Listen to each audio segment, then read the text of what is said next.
Okay, this is section 10.5, apply other angle relationships in circles. So this is where circles start to get more complex and a little bit more complicated. So let's get started here. Theorem 10.11, if a tangent and a chord intersect at a point on a circle, then the measure of each angle formed is 1/2 the measure of its intercepted arc. So if we have a situation like this below where we have a chord and we have a tangent line, or a tangent segment in this case, we have a couple things going on. Let's label our angles here. Let's call this angle 1 down there and angle 2 right there, angle 1 and 2. What this theorem basically says is that the measure of angle 1 equals 1/2 the measure of arc DB. Okay, 1/2 the measure of arc DB. So let's also give you the formula for angle 2 here. The measure of angle 2 equals 1/2 the measure of the bigger arc, which is the measure of arc BCD. Excuse me. Measure of arc BCD. So the measure of angle 2 right here is 1/2 the measure of this arc. Okay, and if you think about it, it kind of makes sense, because if we look at both the arcs added together, the purple arc and the red arc, they should add up to 360 degrees. Well, angle 1 plus angle 2 should add up to 180, so ultimately the angles are half the arcs. The only tricky part is picking out, that angle 2 is related to the purple arc here, and that angle 1 is related to the red arc. Once you get past that, then the equations or the ideas are fairly straightforward. Let's do some examples real quick. In this first example, we want to find the measure of angle 1 and the measure of angle 2. Well, let's work on angle 2 first, because I know that this arc here that is kind of created by angle 2 is 128 degrees. If that's 128, then I know that the measure of angle 2 equals 1/2 of 128. Okay? So the measure of angle 2 equals 64 degrees. Okay? That's the measure of angle 2. Now, instantly, we can figure out the measure of angle 1, right? Because if angle 2 is 64 degrees,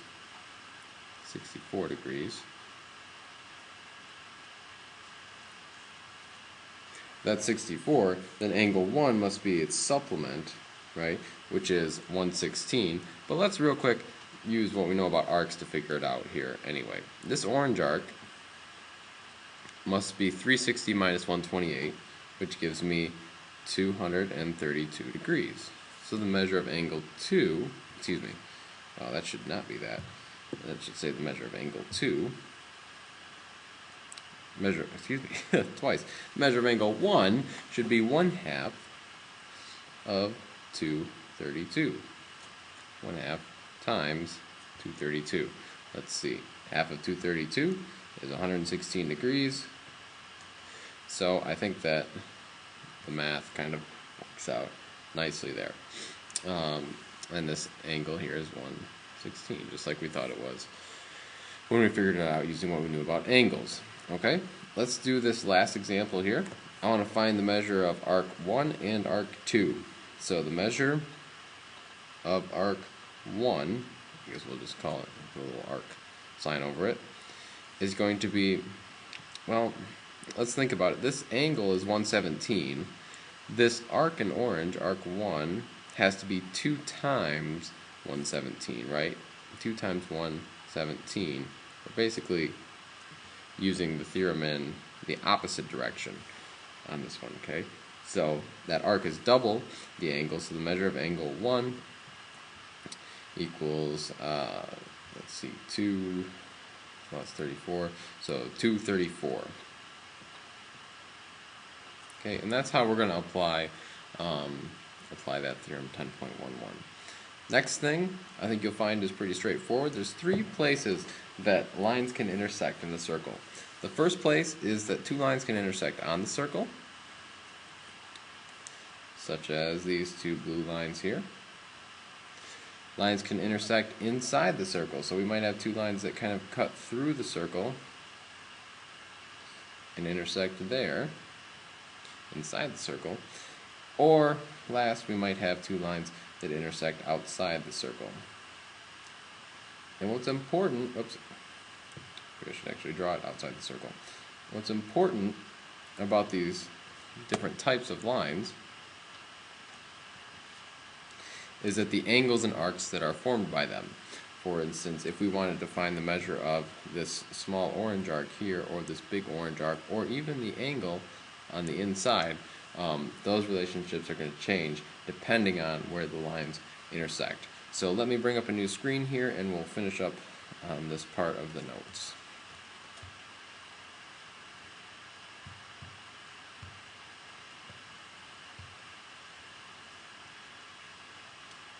Okay, so Theorem 10.12 is going to start, we're going to start to address the issue of lines that intersect inside the circle. We've already covered on the circle up above.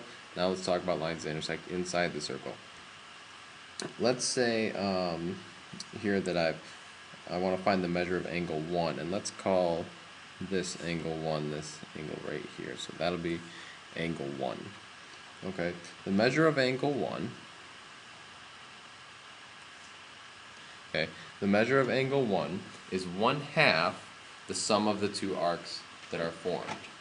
Okay, so measure of angle 1 is 1/2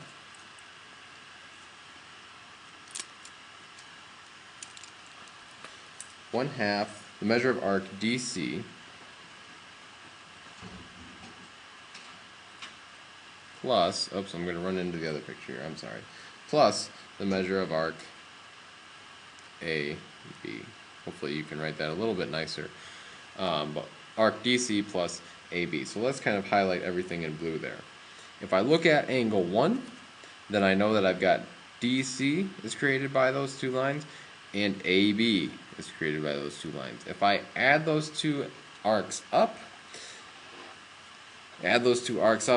and cut it in half, that'll give me that angle. Okay, same thing for if I wanted the measure of angle 2 here in red. I'm going to take the two red arcs and add those up, and that'll give me the measure of angle 2. So the measure of angle 2 equals 1/2 the sum of those two arcs. So the measure of AD plus the measure of BC. Okay, so let's do some examples where we actually use this theorem. I'm going to have to erase my stuff in blue here so we can see what's going on. Okay, but anyway, so let's find the measure of angle 1 and angle 2. Okay, the measure of angle 1, let's use orange. If I find the measure of angle 1, that means that if I kind of look at the lines here coming off of angle 1, then it means I'm going to have to use this arc and this small arc from behind it too. Okay, so that'll give me those two arcs that I'm using, this one here, this 131, and the front and back side of angle 1. Okay, so the measure of angle 1 is going to equal 1/2 the sum of those arcs, so 33 plus 131. Okay, and that's exactly what my theorem says. That'll give me the measure of angle 1 in there. So let's actually do the math. The measure of angle 1, you get down to 82 degrees. Now angle 1 and angle 2 are supplementary. So if angle 1 is 82, that must mean that the measure of angle 2 is 98 degrees. Okay? Because they must add up to 180 on the same line. Okay, so we don't have to deal with the arcs on that second one. Alright, let me give you the last theorems here, angles on the outside of the circle. Okay, so angles on the outside of the circle have a little bit different rules, and there's no real good way to explain this until we do some examples, which we'll do in class tomorrow. So I'm just going to give you the theorems. Let's call this angle in here, this angle that's formed outside, we'll call that angle 1. It kind of looks like, so we'll call this angle 1. Alright, so that angle, I want to find the measure of that angle. Measure of angle 1 equals a very similar theorem as the one up above, 1/2 times the measure of BC, the bigger arc. Okay, so this time it's the bigger arc first, minus the measure of arc AC. Okay, so minus the measure of arc AC, which, did I say AC? Excuse me. Arc AB, sorry. AB. And that's it. Instead of adding those two arcs together, we're going to subtract them. So the big arc minus the small arc. Okay, the big arc minus the small arc. Alright, let's move on to the next one, where we've got two tangents now. It doesn't really matter what type of lines, whether we have tangents, secants, or a tangent and a secant, that doesn't really matter. The formula pretty much stays the same. The measure of the angle, we'll call it angle 1 here, is still, measure of angle 1 is 1/2 the bigger arc, the measure of the bigger arc, which is, let's see, EFB, minus the measure of EB. Okay, and that's all that happens for two tangents. And then for two secants, I'm going to write this above because I'm running out of room here. We'll write it in blue. But once again, if I have angle, let's call it angle 2. I guess we've used 1 quite a bit. Angle 2 in there. The measure of angle 2 equals 1/2 times the measure of arc HI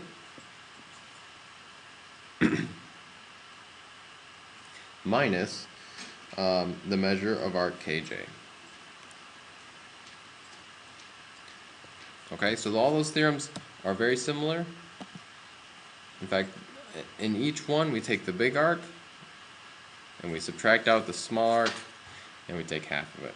Okay, so the key is just identifying where those arcs are. And that's pretty much it for this section. Like I said, we'll do some more examples in class, and we'll see you tomorrow.